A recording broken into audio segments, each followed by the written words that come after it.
And welcome to something completely different. This is still the Brood Sages. I am here with both Subaiku and Thomas. Subaiku, how's it going this evening? Fantastic. And Thomas, how are you doing?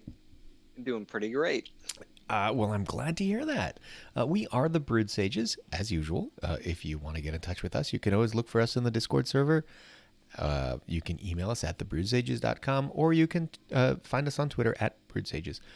But for tonight, what we're really focused on is this new idea, which we are calling the meta matchups. And this is inspired by our new meta report. If you haven't seen it, you can find the link on Stormbound Kitty or in our channel on the Discord server.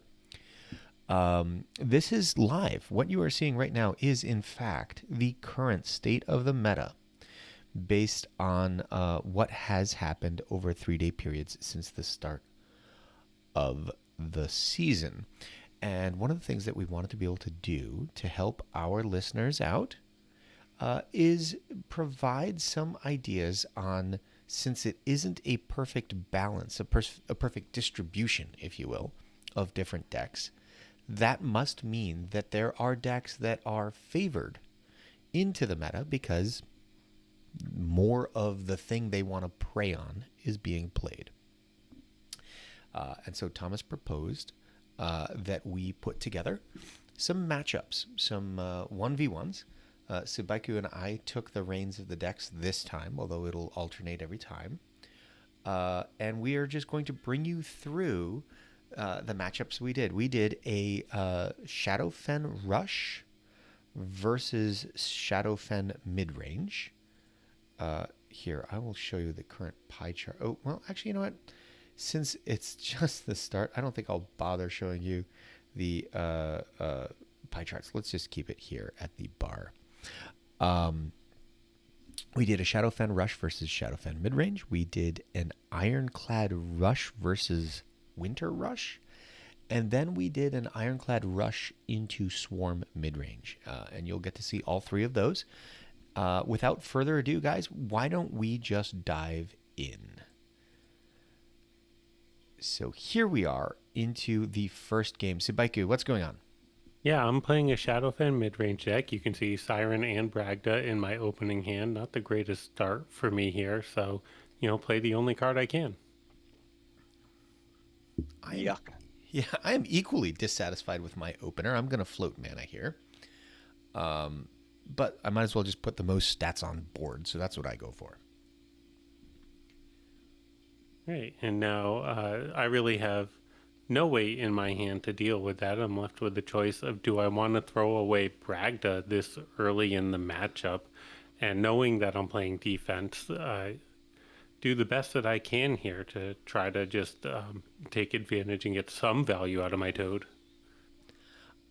So Thomas, I like this play by Subaiku. Let's just stop it right here for a second, because I think this was really clever by him to put Toad where it was.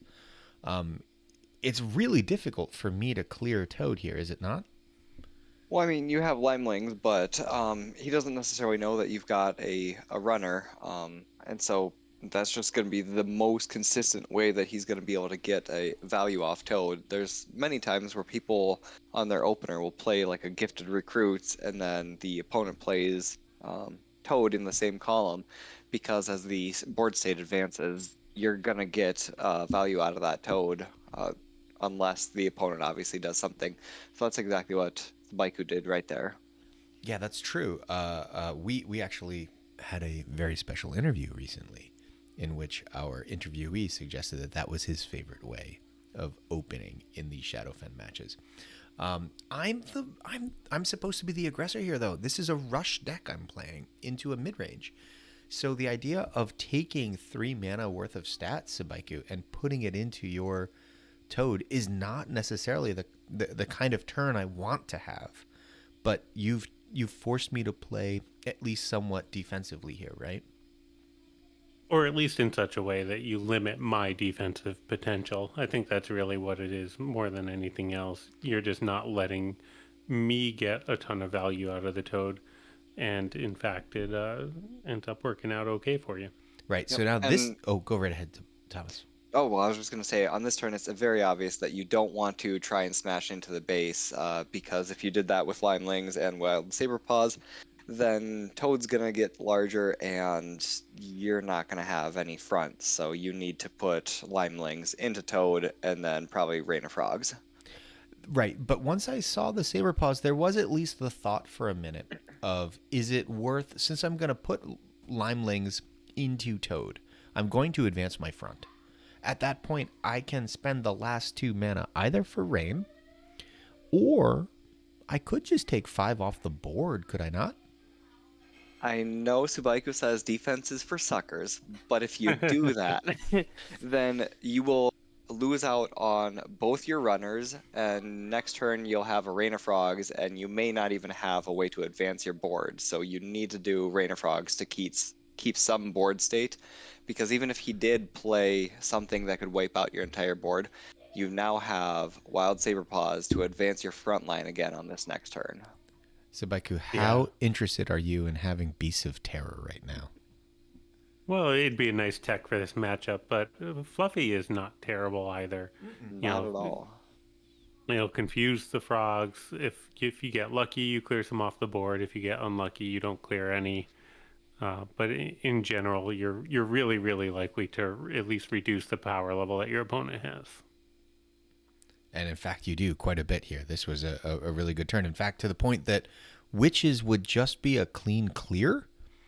I don't have a Witches play here that lets me to keep anything. So I'm going to cycle away my Butchers. And now I've got 3 2s. So I think that kind of defines my turn, does it not, Thomas? For the most part, I'm not entirely sure if what you do, because I did get to see this turn before we actually watched the video. I think I probably personally would have done the witches, um, the more I think about it, but what you play right here is probably about the only other play that you could have done. Well, except that I'm trying to play around his Witches. And I can't quite figure out where, but my timer's going. So I start to panic. And instead of putting this all the way in the corner, oops. I just Yep. play it in the one spot that I could think of real quick. I'm like, where do I play around Witches? How do I play? Oh, I played into Yeah, Witches. you thought about that one a little bit too long, and that definitely left me a nice opportunity with 6 mana and staring at the witches and 2 2 mana cards in my hand. Oh, this feels so bad. Which this one was a no-brainer for your play, Subaiku. No, yeah, nothing to even think about here. I do want to point out, though, to everyone who's watching, that this matchup is so favored into the Rush deck that I can misplay this badly. Look how poorly the board is set up for me now, right? Like, I'm the aggressor. I don't have board. But look at how easy it is for the Rush deck to be able to just respond and then go right back on the offensive. Yeah, that toxic sacrifice did do a lot of work for you. A lot of work. And this was still a tricky turn right here. I still think that it was the best play to play green prototypes one more spot over from where you're about to play it. And then pop the Azure? Yep. But you do not. No, I don't want to pop the Azure. I just saw Witches, so I'm not worried about staggering my units. And I wanted to make it difficult for my opponent, in this case Subaiku, to clear. Yeah, so I got that Hunter's Vengeance a little too late in this matchup, and something you want earlier after establishing the board there with Fluffy and Witches. Felt like I wasn't going to use that at all. But now I'm left stuck with that Rain of Frogs in my hand. Like floating the mana, I just cannot play it, because if I do, I know that you're going to just run over me with Butchers. Mm-hmm. So this becomes a fairly easy turn for me. I know that you don't run Butchers in your deck. You are a Bragda deck. Speaking of which, I just realized from here on out, I'm going to have to give you guys blind decks so you don't actually know what the opponent is running, because a lot of times in Heroes Leagues, you don't actually know what your opponent is playing. So Oh, I'm going to make interesting. sure that you guys are playing it completely blind. I think it's appropriate fair. to not play around Butchers if you believe your opponent to be Bragda. I think that's right. So I did get a lucky bounce off of that rain in that I confused all your one strengths, but unfortunately that's just too little too late. I finally got my Bragda back here, but it's kind of really useless. I don't have much in this hand that can play defense. No. So instead I just put some pressure on your baseline, figuring, with the confusion, you're going to take some one strength off of the board. And if you do have the butchers, maybe I can, like randomly block your path. I do want to point out, you do have to have butchers and something else here, right? Or Lime Because Limbs and Saber. Because if you just play butchers, then the Azure Hatcher pops and clogs the baseline and you can't actually get through. Correct. I don't even need to play Butchers here. In fact, Butchers Yep, would be that was really the right bad. play. So Freeloader, you told me when I was first watching this video that the Rush deck beat the mid-range deck 3 times in a row when you guys were first recording, even with all the screw ups that you guys were doing when it came to the recording. And so just wanted to point out that when we saw the meta report, there was quite a bit of Shadowfen mid-range at certain points over the course of the month. And we all know that Shadowfen mid-range is still a tier 1 deck, For sure. but with you telling me that Shadowfen Rush 3-0'd Shadowfen mid-range, we now finally are, at least for right now, we can fairly easily conclude that Shadowfen Rush is going to generally be the victor in the matchup. So we now have a counter deck when Shadowfen mid-range is getting to be too prominent in the meta, right? Yeah, I think that's absolutely true. Subaiku, I would suggest that if Shadowfen midrange is the dominant deck, that Shadowfen Rush is the appropriate counter to it. The problem is just that Shadowfen Rush can struggle into both Ironclad midrange and Winter Control. Yeah, that's what I was gonna say. It can definitely get controlled pretty well by Winter or even by Ironclad a lot of the time, because there's not a lot that you can do to deal with towers unless you specifically start to make changes to include siege breakers. So yeah, but really that Shadowfen Rush Shadowfen midrange matchup, like I said earlier, it's really hampered by the fact that the midrange deck wants to just play a Rain of Frogs out onto the board in order to set up a next turn Bragda, or just to hold front and give you more options.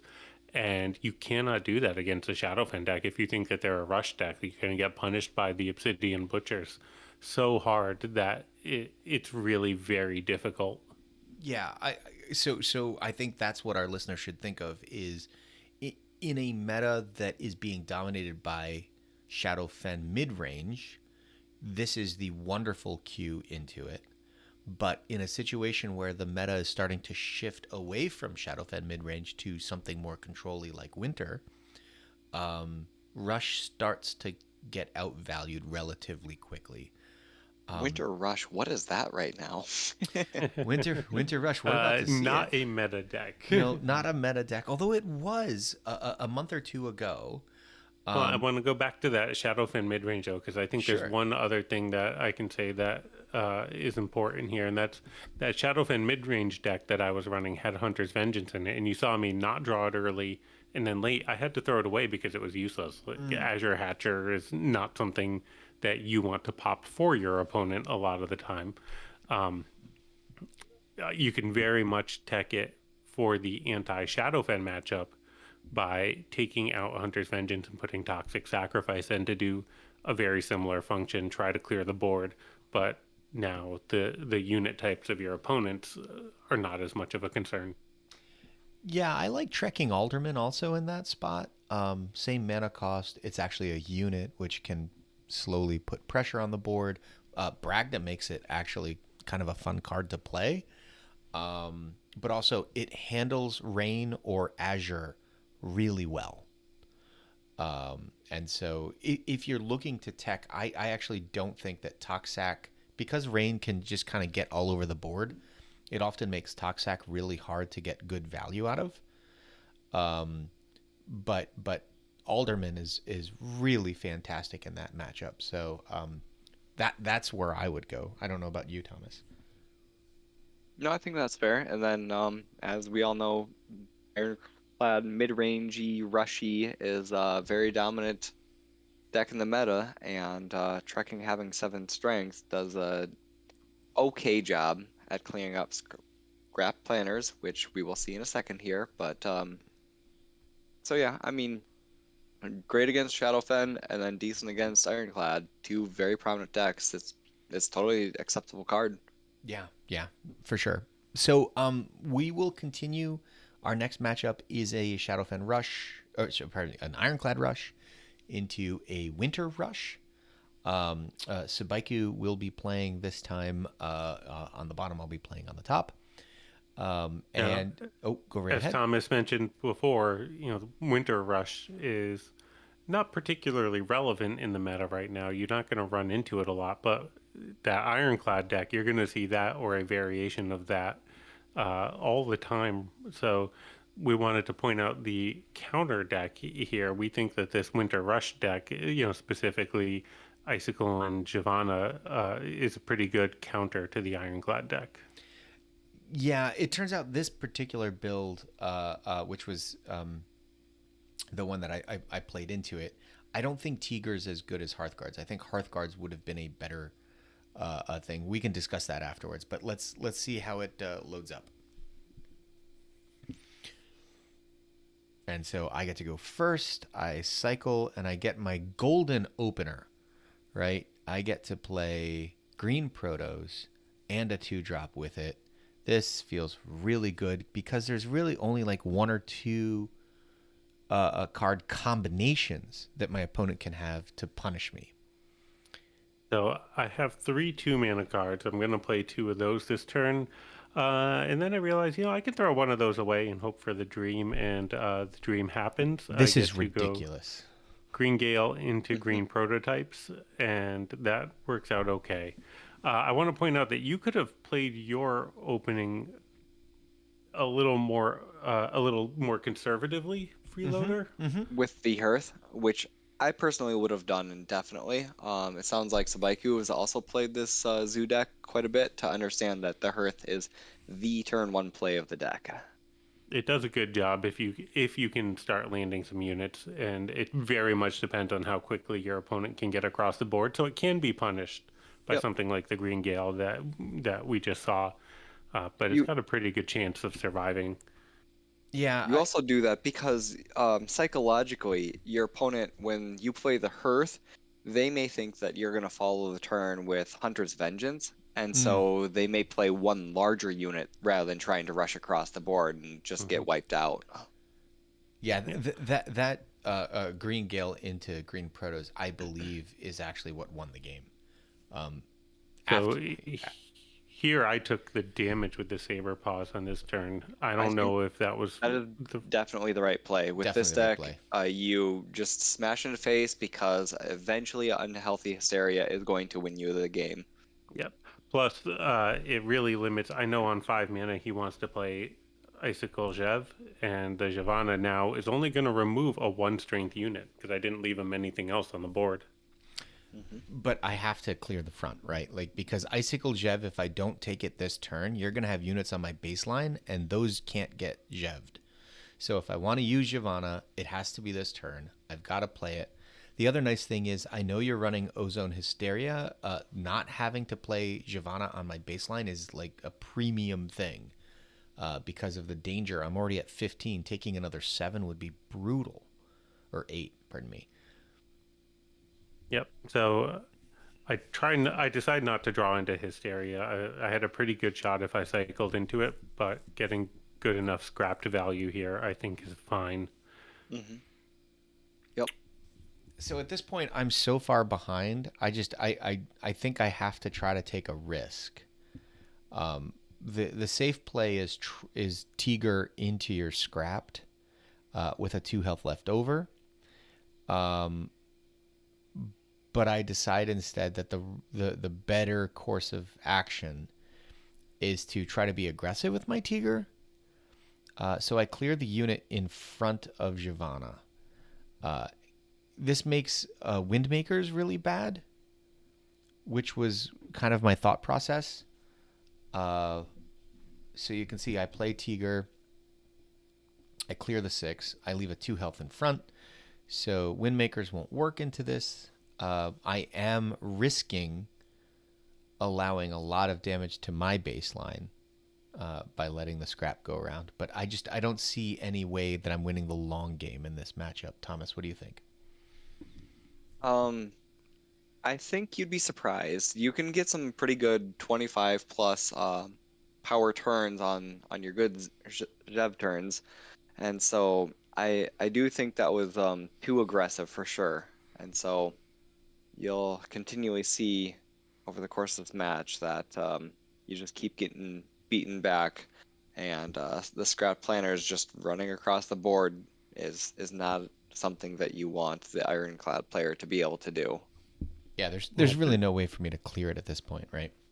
this confused me so much that I just had absolutely no idea where to put my unit. Like, you're just giving me the whole front to play with. I was not prepared for that. Well, I So I have just try to freeze. lock in. I just want to try to lock in that front as much as I can and put too much for you to deal with there. Sure, I but thought that was an interesting play.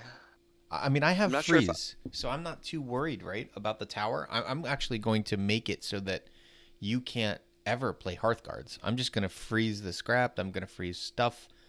It's always going to be in the way. So I'm going to make it really hard for you to score points from here for the next couple of turns, right? Thomas, what were you going to say about that? no, I'm not sure what I would have done differently, but I probably would have done Green Gale to eat up the 2 dragons, Well, I or was so attempt to. worried about the Tigor buffing the Shyvana. Like, right now, Tigor's 2 strength, and that's not a big deal. But you also knew that Giovanna was another step behind, and so with 2 pushing units, you potentially had quite a bit of breathing room. That's true. That's true. That's fair. So here I decide to finally play the Hearth, and I decide to also just take 5 points of damage because it never occurs to me to play around Hearthguards. And Subaiku, wow, what a turn. So here, I'm willing to pop the Tigor and take the risk on the buff to Shyvana just because the Hearthguards are going to be coming in and clearing so much of it. And likewise, the Hearthguards are going to survive if they take a hit from the damage from Tigor. And that's So, basically game. I can't stall long enough. I lose all my front with that. I don't get a good Tiger spawn. I didn't get damage from Tiger, which would have been bad. Thank goodness I didn't get that. But health from Tiger would have been fantastic. And at this point, I know the game's over. It's just it's not possible for me to clear and win from here. Well, razor sharp on the scrap planners, because that thing's gotta go. If you don't answer scrap planners, that is the reason why we've talked about quite a few of our episodes so far, is that scrap planners has to be answered. If it's not answered, it's going to eventually keep that front, which is going to win the opponent the game because they're going to get all the running damage in the world, plus the scrap planners is also going to go in. Yeah, but the good news here is that I really don't want to allow my opponent Hearthguards. And so what I'm doing is I'm just the scrap planners are in the way. He can't Hearthguards because the scrap planners are in the way of the unstable build. But And if you would have done razor sharp, that would have also been a 1 strength left on the board as well. yeah, And that's you know fair. your opponent doesn't have any 1 strength units to be able to clear up that space. That's fair. The benefits of knowing decks very intricately because you are the one that built both the left hand and the right hand deck. yeah, so this time we had you build us the decks, but we did not. You're right, we did not play them blind. We knew what the other person was playing. So, yeah, Mhm. maybe that is a good change for next time. Yep, totally agree. Yeah. So defensively, I just try to block the runners, make sure that you can't get any additional damage in, as well as keeping up the pressure that I already have. I don't need to do more than what's already there, really.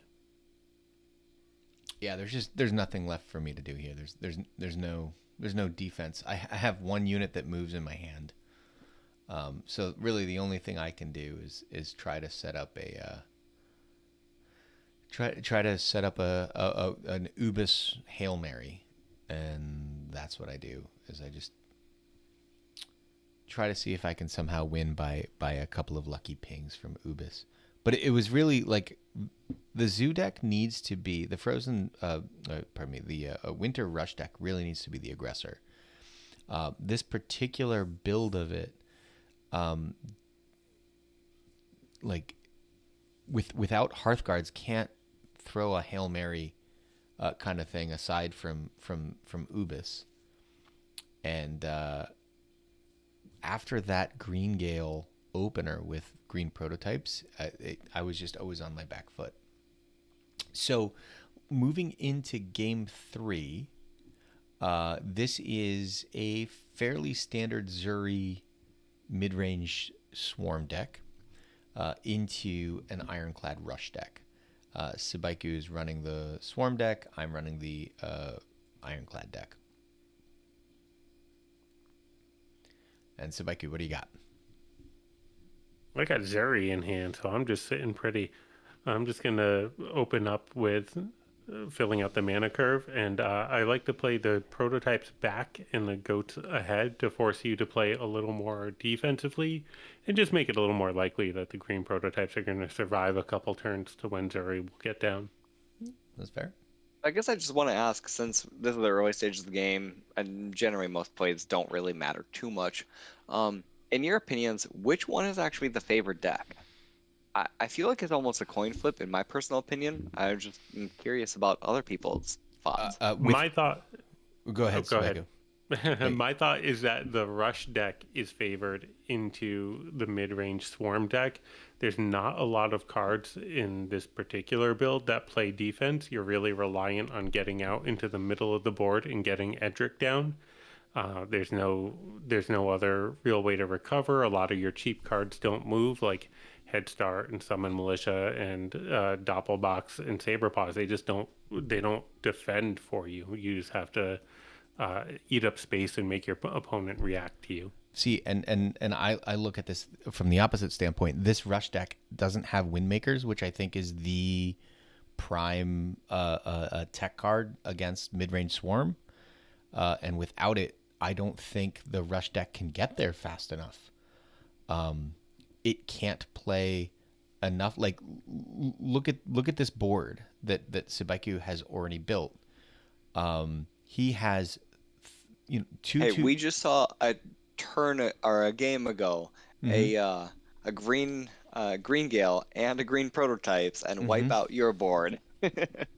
That's fair. And that would be amazing here if I had it. I don't have either of those cards in hand. I also don't have Green Gale in the deck. So that makes it a little bit more difficult. But in my experience, we ran this matchup several times, and every single time the Ironclad deck is forced to try to deny Zuri value early. So you're at least playing half defense, if not all defense, until the Zuri turn to try to make it a dud. And then it never can. It just can't deal enough damage fast enough. That I disagree with. See, I think you did play the early turns well here, and if you press play, we'll see it progress. But I do think it's important to play defense until the Zuri bucks are supposed to come down, and then you turn it around. You deny the Zuri and bucks value early, and then turn on the jets and attack as quick as you can.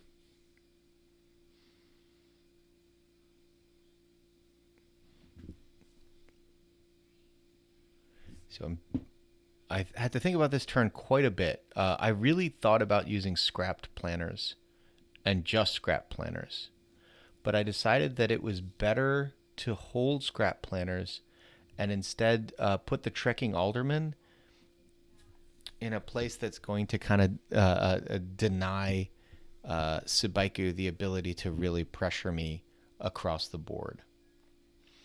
So I'm forcing sort of a weird turn here. And in fact, I got rewarded because I found my Destructobots. Yeah, and I decide to take the chance on the head start, clearing that for me. But in hindsight, I probably should have played the.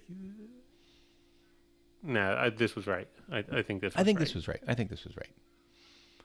So the problem I have now is I would really like to use my Link Golems and I can't. There's no good way to use the Destructobots and the linked Golems and get good value here. So I I decide the thing. personally would have just done scrap planners on exactly where you just played that and just called it a turn. Oh, that's right. Never mind. Sorry. Done play. You've got trekking on board. That's right, I do. That's what makes it so good. So here we accept we take 2 damage, but this feels good. 2 damage is a small price to play to deny the Zuri value, and now there's nothing on board for me to buff, so the only thing I can do is clear that trekking before it does any more damage and try to fill up the board again. A fantastic summon militia hit, by the way.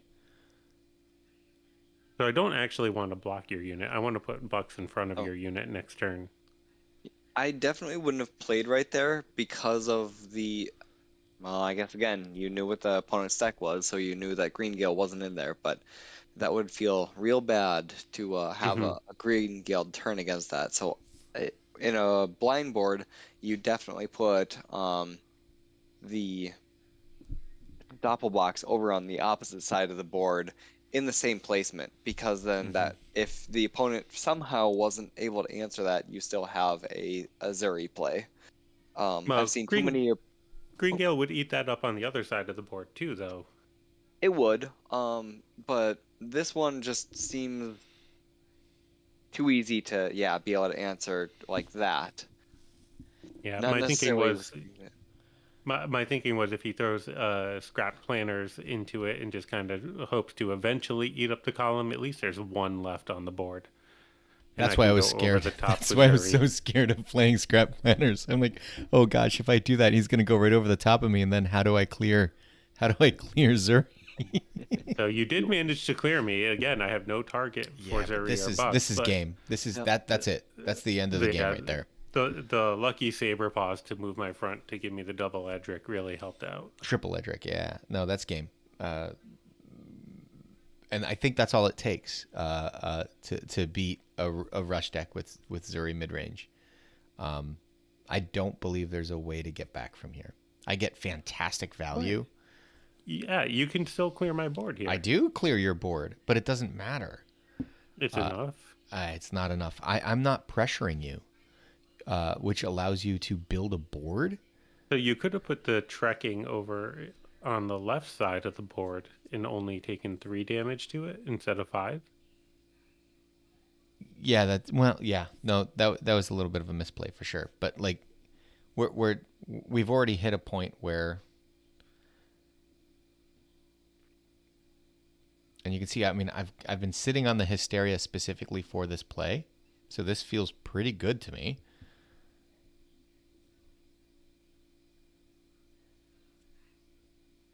And then we hope for the 50-50 on the Destructobots. Yeah, Oh, but never if it lucky. hits scrapped, it's not It's bad fine. anyway. No, it's all fine. It's all fine. Yeah, like you have managed to keep up remarkably well at this point. And in fact, now I have to respond to your board. Mm-hmm. And So there's the turn that plays off. yeah, it's a Multiple pretty one good drop. response. It works out all right. Yeah, and again, like I said, because I'm not pressuring you, you're free to make these kinds of plays, and there's not a lot of ways to come back from this.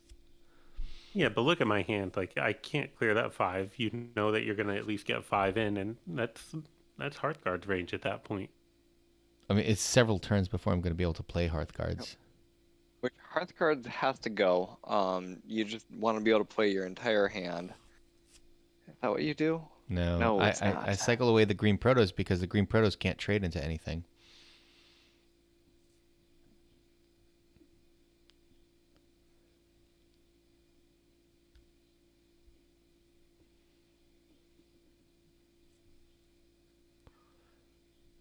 And once again, you missed tracking here, which Yeah. works out okay. Yeah, like I said, at this point I kind of knew the game was decided. So I'm just throwing stuff down. Yeah, you just push the Flailing. biggest unit back, I'm just trying to make it so you can't build front, but it which doesn't. works. Yeah. Like, I have to win a 50-50 here on the kiddies to play defense, and I don't get it. So all I can do is just kind of clog the board on you and hope.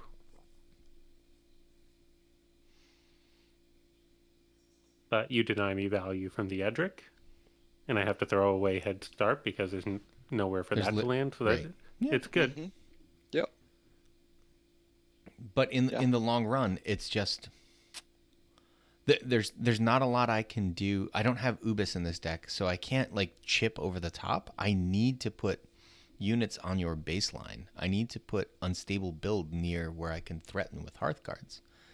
And It's hilarious because like even at this board, like looking at it from the Swarm's perspective, it's like things are not feeling very great for me. My opponent's still at 18 No. health.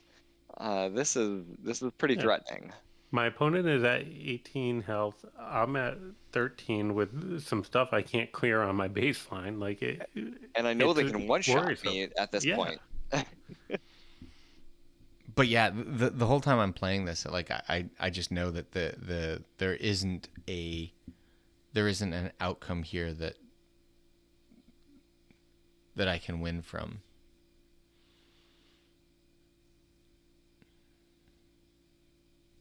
It's very, very hard for me to remove that Tigor.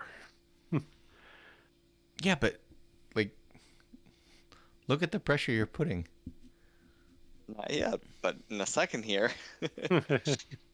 So this is a nice play because the Edric Zuri allows me to play defense and still get a little more pressure on the base. Great job, by the way, having Edric in hand 2 turns in a row. That was Thank you. solid. Tried real hard for that, right? Yeah. But yeah, there's no way because Zuri takes everything out of Hysteria range. Like an Ozone Hysteria Hail Mary isn't really possible. I don't have Ozone anyway, but this turn there's a couple of different ways to play it.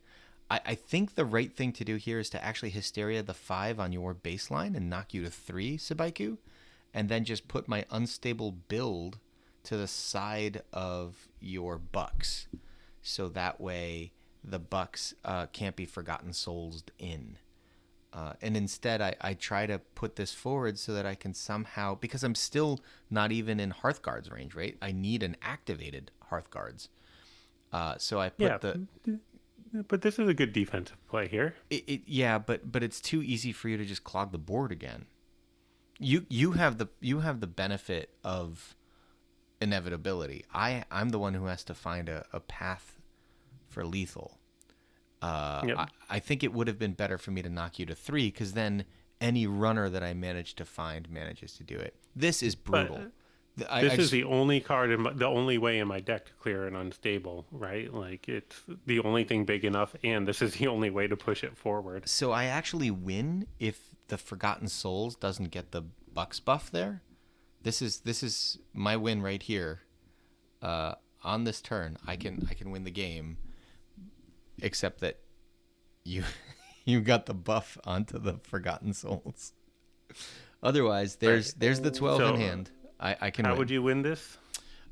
So I can win it because I can put the Destructo forward through your Forgotten Souls, and then the Gifted Recruits would have gone on the Restless Goats, which would have done 2 damage to Subaiku's base. Yep. Down to 6, and then Hearthguards for the win. Hearthguards in, yep, right in for the win. But instead, your Hearthguards are your Forgotten Souls are 12 health, and there's no way to. It's just. So you felt like you played this poorly. I don't You feel like I felt like played it you were- poorly. No, I don't feel You like I felt played like it. you were behind the whole game. Not the whole game, but once You felt the like I was in control yeah, once once I the got the bucks, yeah, Edric, the right? Edric into bucks is just like GG. Yeah, I do think that's true. And yet you were still one lucky bucks bounce from winning this game. If it hit one of the other, 5 units on the board, you would have just won.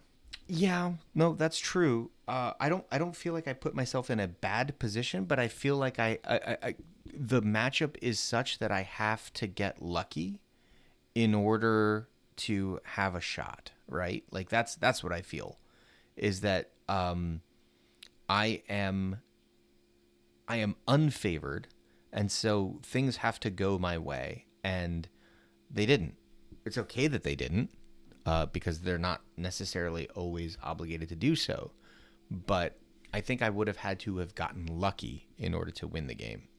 And I see it the other way, that I had to get lucky to win this game. I was in an advantaged board state just in terms of like sheer strength on the board. Yes. But despite that, I still had to get super lucky to walk away with a victory just because the limitations of this deck playing defense. That's fair. I do think that deck doesn't play particularly good defense in a situation where that deck is. If my deck was teched with Windmakers, I think I'm favored. I think the lack of Windmakers in the deck changes the calculus, and so it really does just kind of come down to what you have leveled up on whether or not one side is favored versus the other. That's my take on it. Having played it, I think we played that matchup Subaiku at least 3 times. I think that was when we only played a couple times. Oh, okay. So maybe we only played that one twice, but I think I lost it both times. I thought we split it, but I don't remember the first one. We screwed up that one pretty bad. We did. For those of you listening at home, there's all kinds of funky technical glitches that can go into recording these kinds of videos. So, despite this one being, I hope, fairly polished and looking rather, well put together, this is by no means our first draft. Now, Thomas, having played that Ironclad deck, or at least something similar to it, on ladder a little bit, do you usually struggle into the Swarm mid-range matchup? I do not. As the Ironclad rushy mid-rangey deck, again, I'm still not sure whether it's rush or mid-range. I feel like I'm most likely going to be the victor, and that's the reason why I ran it to first place 2 months ago already, and then I played a iteration on it towards second place or third place last month, and the one that you just played on stream right there was only 2 cards away from being the deck that I'm running this month, and I just left Diamond League on Saturday, I believe, and I'm in 12th place tonight. I've had 2 losses since leaving Diamond League to 12th place off of 2-card change. I've lost to a Shadowfen midrange and oh gosh, I don't remember the other deck. I think it was an Ironclad deck. Yeah, but you're running Windmakers in it. I am not anymore. Oh, you're not. Okay, so I'm not. because the An recipe element of surprise here. the Yeah. recipe you gave us included Windmakers. I had to swap it out because mine was only level 4. I took it out on Saturday as soon as I entered Heroes League. Ooh, what did you put in for it?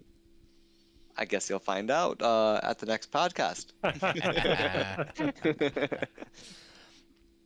No, I actually took out, or I guess I can say, I took out Windmakers for Green Gale Okay, all right. for that mana discount, and because of the ridiculous amount of Swarm that you're seeing right now, as we can see from the meta report. That is true. We are seeing a ton. Here, I'll bring that back up. We're Yeah. seeing a ton of Swarm, Yep. in Diamond especially, but also in that Swarm mid range has really been eating up a lot of the Heroes League. Yep. You can So see why it play definitely. a card that costs 1 more mana to do pretty much the exact same thing? And so, yeah, when Makers came out, Green Gale went in. All right. I can make that change. Actually, now my Windmakers are golden 4. If I had 1,000 gold, I'd be able to upgrade them too. Just got to win some more games. That's it. So, for all of you watching at home, this is something we're going to try to do on a monthly basis, kind of sometime, hopefully in the middle-ish of the month, to take a look at the decks that are being more prevalently played in the meta and trying to propose some decks that you might consider using as your meta breaker to counter queue into the meta. Hopefully you guys learned a few things from how these matchups play out and how you might want to consider making your build. Please, please, please reach out to us. And if you have some matchups that you think are just, you don't get it, it doesn't make sense, you feel like you should be able to win, but you can't, we'll try to play the matchup out and show you guys, how it shakes out, what kind of situations you try to push your opponent into. Because a lot of times at the top levels, that's what it really comes down to, is how can you force your opponent into a situation where they have to make the best of a bad hand and a bad board for the hand. And hopefully you got a little bit of that from tonight. Thomas, what'd you think? This was your proposal. We tried to do it justice.